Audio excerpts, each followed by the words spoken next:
Assalamualaikum warahmatullahi wabarakatuh. Halo teman-teman semua, pada pertemuan jaringan hewan part 2 kali ini kita akan belajar tentang jaringan otot dan jaringan saraf. Seperti apa? Mari kita simak bersama-sama.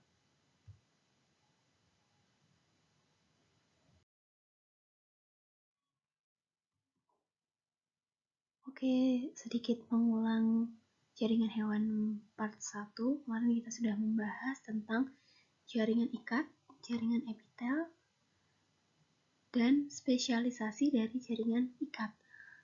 Untuk hari ini kita akan belajar tentang jaringan saraf serta jaringan otot.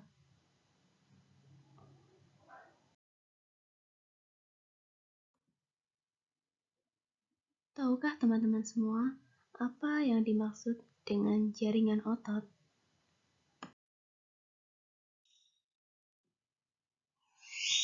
Nah, jaringan otot adalah jaringan yang tersusun atas sel-sel otot. Fungsi jaringan otot sebagai alat gerak aktif tubuh. Jaringan otot terdiri dari serat-serat otot yang disebut myofibril.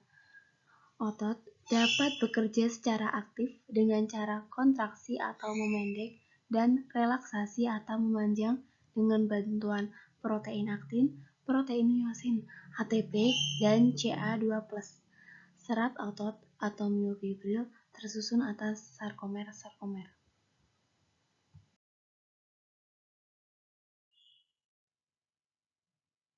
Nah, ini struktur dari jaringan otot. Teman-teman bisa memperhatikan gambarnya. Jadi pita I akan menghasilkan daerah terang, pita A menghasilkan daerah gelap, sementara zona H adalah daerah terang sempit di antara daerah gelap pita A. Jadi zona H ini adalah daerah di antara dua pita A. Gabungan protein aktin dan myosin disebut aktomyosin. Nah, itu yang bagian tengah adalah sarkomer. Sementara cara kerja jaringan otot terbagi menjadi 3 tahapan. Yang pertama, myosin aktif akan menggerakkan aktin dengan bantuan Ca2+ dan ATP. Kedua, saat kontraksi, myosin menarik aktin sehingga pita I memendek dan zona H menghilang. Ketiga, saat relaksasi, myosin akan melepaskan aktin sehingga pita I kembali memanjang dan zona H kembali muncul.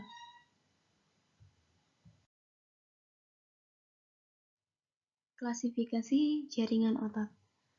Jaringan otot terbagi menjadi 3 klasifikasi, yaitu otot jantung, otot polos, dan otot lurik. Yang pertama, otot jantung. Perhatikan gambarnya, memiliki silinder panjang dengan inti di bagian tengah, serta bercabang, bekerja secara involunter, dan tidak mudah lelah. Otot jantung membentuk cabang yang disebut syncytium dan sekat yang disebut diskus intercalar. Karena namanya otot jantung, makanya ditemukan di jantung. Selanjutnya, otot polos. Perhatikan pada gambar, memiliki bentuk gelondong dengan inti di tengah, serta bekerja secara involunter dan tidak mudah lelah.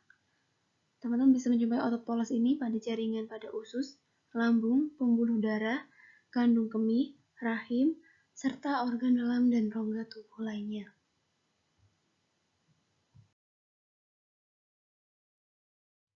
Klasifikasi jaringan otot yang terakhir adalah otot lurik.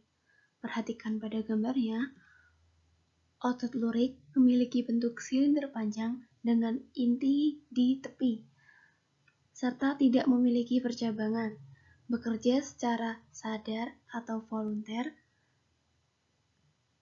dan cepat lelah. Otot lurik memiliki daerah terang atau pita I dan daerah gelap atau pita A yang terlihat dengan jelas karena bentuk dari struktur jaringan otot lurik sendiri itu teratur.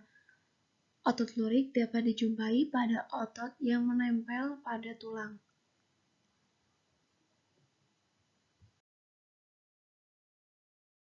Nah, itu tadi penjelasan singkat tentang jaringan otot. Sekarang kita masuk ke jaringan saraf. Apa definisi dari jaringan saraf? Mari kita simak bersama.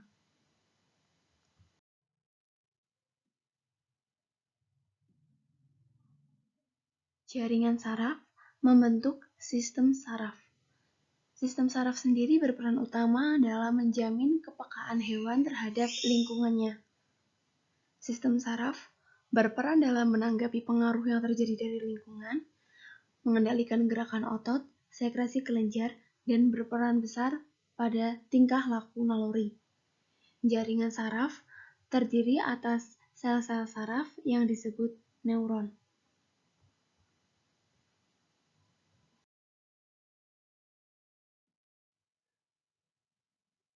Struktur sel saraf. Nah, teman-teman bisa perhatikan pada gambarnya. Yang pertama kita akan mengulas tentang dendrit. Apa itu dendrit? Dendrit adalah bagian sel saraf yang berfungsi untuk menerima rangsang pertama kali. Selanjutnya badan sel atau disebut juga sebagai processing cell yang berfungsi untuk memproses rangsang. Lalu ada akson berfungsi menghantarkan rangsang menuju sinapsis. Sel Schwann berupa lemak yang berfungsi menghasilkan mielin. Selubung mielin berfungsi melindungi akson dan memberi nutrisi. Nodus Ranvier atau celah. Nah, ini berfungsi untuk mempercepat hantaran rangsangan. Yang terakhir ada sinapsis yang berfungsi meneruskan rangsang ke sel saraf selanjutnya.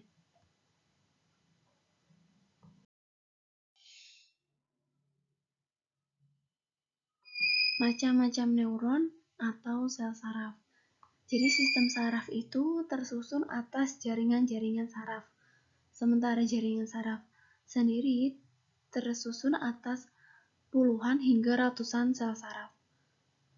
Sel saraf atau neuron masih dibagi lagi menjadi dua penggolongan, yaitu berdasarkan cara neuron memindahkan rangsang dan tempat beradanya neuron, serta berdasarkan bentuknya. Untuk yang berdasarkan cara neuron memindahkan rangsang dan tempat beradanya neuron terbagi menjadi tiga. Yang pertama ada neuron sensorik, yaitu saraf yang mengirimkan rangsang dari daerah reseptor atau indera. Jadi rangsangan yang pertama kali masuk ke dalam tubuh kita akan diterima oleh alat indera, kemudian dihantarkan ke neuron sensorik. Yang kedua ada neuron interneuron, yaitu saraf penghubung antara saraf sensorik dengan saraf motorik. Yang ketiga ada neuron motorik, saraf yang mengirimkan rangsang dari sistem saraf pusat menuju efektor atau otot. Untuk berdasarkan bentuknya terbagi menjadi 4, yaitu ada unipolar, pseudopolar, bipolar, serta multipolar. Teman-teman bisa perhatikan gambarnya agar tahu perbedaannya. Berbicara tentang sel saraf, maka kita juga harus mengenal sel glia. Sel glia atau neuroglia adalah sel yang menunjang kebutuhan sel saraf, seperti kedudukan, nutrisi, serta oksigen.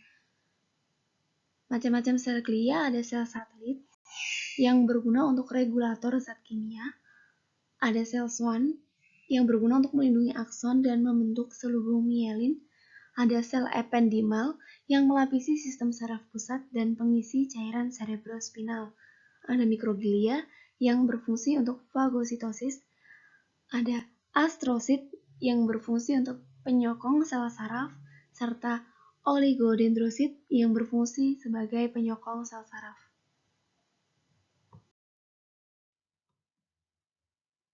Peranan histologi pada kesehatan. Jadi histologi adalah sebuah cabang ilmu pengetahuan yang mempelajari tentang jaringan. Histologi menjadi dasar kita semua untuk memahami cabang ilmu biologi lainnya, yaitu anatomi, yang membahas tentang struktur organ dalam pada manusia. Di bidang kedokteran, memahami histologi sangat berguna untuk mendiagnosa kelainan-kelainan jaringan pada pasien. Sementara anatomi dipelajari atau dipahami oleh dokter spesialis bedah untuk mengetahui kelainan organ. Sehingga dokter spesialis bedah dapat menentukan dengan tepat pada bagian tubuh yang mana yang harus dilakukan pembedahan. Anatomi juga banyak dipelajari oleh orang-orang yang belajar tentang akupuntur dan pijat refleksi. Gunanya untuk mendeteksi persarafan yang berhubungan dengan organ yang sakit. Sekian pembahasan jaringan hewan part 2, khususnya jaringan otot dan jaringan saraf pada kali ini. Terima kasih untuk teman-teman yang sudah menyimak dan menonton videonya. Semoga apa yang diberikan bermanfaat dan semoga kita bisa berjumpa di pembahasan materi biologi lainnya.